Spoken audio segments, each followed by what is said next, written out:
আসসালামু আলাইকুম ওয়া রাহমাতুল্লাহি ওয়া বারাকাতুহু। ইন্নাল হামদালিল্লাহি নাহমাদুহু ওয়া নাস্তাঈনুহু ওয়া নাস্তাগফির ওয়া নাউযু বিল্লাহি মিন শুরুরি আনফুসিনা ওয়া মিন সাইয়্যাতি আ'মালিনা। মান ইয়াহদিহিল্লাহু ফালা মুদিল্লা লাহু ওয়া মান ইউদ্লিল ফালা হাদিয়া লাহু। আশহাদু আল্লা ইলাহা ইল্লাল্লাহু ওয়াহদাহু লা শারীকা লাহু ওয়া আশহাদু আন্না মুহাম্মাদান আবদুহু ওয়া রাসূলুহু। ফাআউযু বিল্লাহি মিনাশ শাইতানির রাজীম। ওয়া আমুর আহলাকা বিস-সালাতি ওয়াসতাবির আলাইহা।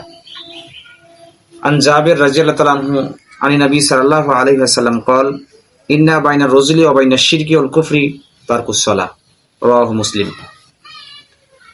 সম্মানিত দর্শক বৃন্দ, আপনারা যেখান থেকে দেখছেন আপনাদেরকে আমার পক্ষ থেকে আন্তরিক অভিনন্দন এবং শুভেচ্ছা জানাচ্ছি। আজকে আমি আপনাদের সামনে যে বিষয়টি নিয়ে কথা বলবো সেটা হলো সালাতের গুরুত্ব।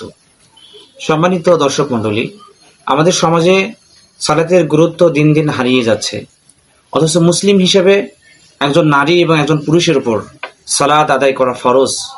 যদি কোনো মুসলিম নারী অথবা পুরুষ সালাত আদায় না করে সে কখনো মুসলিম থাকতে পারে না। পবিত্র কোরআনে আল্লাহ সুবহানাহু ওয়া তাআলা এই মর্মে অসংখ্য জায়গাতে বলা হয়, 82 জায়গাতে সালাতের গুরুত্ব সম্পর্কে আল্লাহ সুবহানাহু ওয়া তাআলা আলোচনা করেছেন।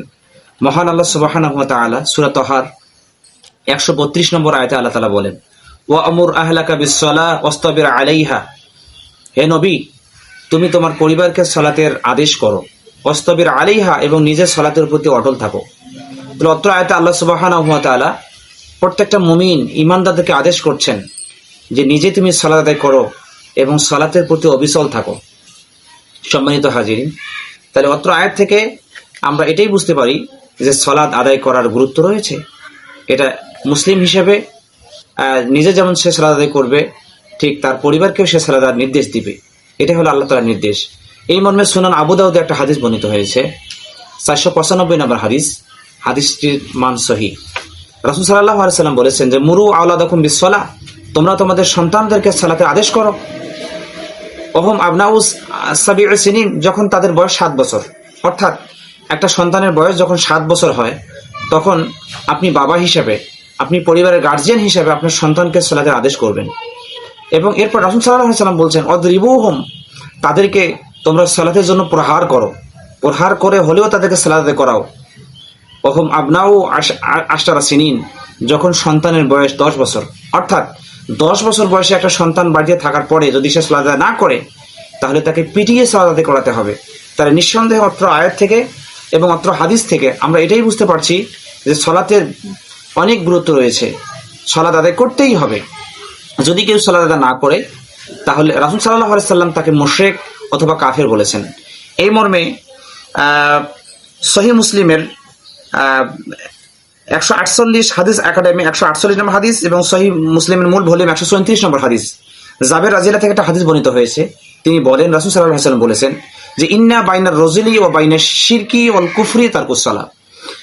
একটা মুমিন বান্দা কাফের এবং মুশরিকের মধ্যে পার্থক্য হচ্ছে সালাত ত্যাগ করা। অর্থাৎ অত্র হাদিস থেকে এটাই প্রমাণিত হচ্ছে যে একটা মানুষ যখন সালাত আদায় করবে তখন সে মুসলিম মুমিন, আর যখন সে সালাত ত্যাগ করবে তখন হয় সে কাফের না হয় মুশরিক। তাহলে একটা মানুষ যখন সালাত আদায় করবে না তখন সে কখনোই মুসলিম থাকতে পারে না। অত্র হাদিস থেকে এটাই প্রতীয়মান হয়। আরেকটি হাদিস দেখেন, আন বুরাইদা ইবনে হুসাইব রাদিয়াল্লাহু আনহু قال, তিনি বলেন যে সামি'তু রাসূলুল্লাহি সাল্লাল্লাহু আলাইহি ওয়াসাল্লাম, আমি আল্লাহ রাসূল সাল্লাল্লাহু আলাইহি ওয়াসাল্লামকে বলতে শুনেছি। তিনি বলেন, ইয়াকুল, তিনি বলেন, আল আহাদুল্লাযী বাইনানা ওয়া বাইনাহুমুস সালাহ, আমাদের মাঝে আর মক্কার কাফের মুশরিক এবং কাফের সারা বিশ্বের কাফের মুশরিকের মধ্যে এটাই প্রতিশ্রুতি, আল্লাহর পক্ষ থেকে এটাই প্রতিশ্রুতি। সেটা কি? যে ফামান তারাকাহা ফাকাদ কাফারা, যে ব্যক্তি সালাত আদায় করবে সে মুমিন, আর যে সালাত ত্যাগ করবে সে কাফের। তাহলে অত্র আয়াত থেকে স্পষ্ট যে একটা মুমিন যদি কেউ হতে চায়, মুসলিম যদি কেউ হতে চায়, তাহলে এই প্রতিশ্রুতি তাকে রক্ষা করতে হবে, তাকে সালাত আদায় করতে হবে। যদি সে সালাত আদায় না করে, প্রতিশ্রুতি ভঙ্গ করে, তাহলে সে মুসলিম থাকতে পারে না, সে কাফের।